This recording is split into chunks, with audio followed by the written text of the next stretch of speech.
Ein Bericht des FBI verkündet, dass ihren Erkenntnissen zufolge China Uiguren und andere Minderheiten in den USA und Europa auf verschiedene Art und Weise bedroht.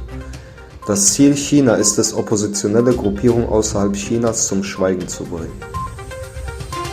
Die USA verhängen Sanktionen gegen 4 iranische Geheimdienstmitarbeiter. Das US-Finanzministerium teilte mit, die Betroffenen hätten geplant gehabt, Kritiker der iranischen Regierung zum Schweigen zu bringen und einen iranischstämmigen US-Staatsbürger in New York zu entführen. Der kasachische Präsident Tokajew sagte auf den Feierlichkeiten zum 30-jährigen Unabhängigkeitstag, dass er Kasachistan in Zentralasien zu einer führenden Wirtschaftsmacht ausbauen will.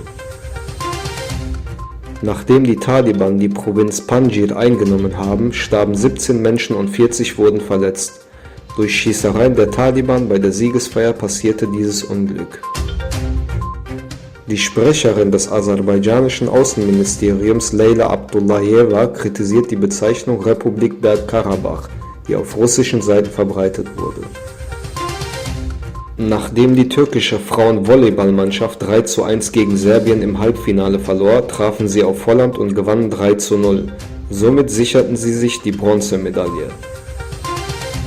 Der Hurrikan Ida hinterlässt eine Spur der Verwüstung. Die Zahl der Toten steigt auf 63. Der Hurrikan raste zuerst mit 241 km/h über Louisiana hinweg. Danach wütete er in New York, New Jersey und Pennsylvania. Dabei wurden viele Häuser, Straßen zerstört und überschwemmt.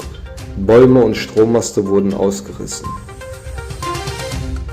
Der Finanzminister der Türkei Lütfi Elvan nahm an dem Jahrestreffen der Islamischen Entwicklungsbank teil und traf dabei auf den usbekischen Finanzminister Ischmetov.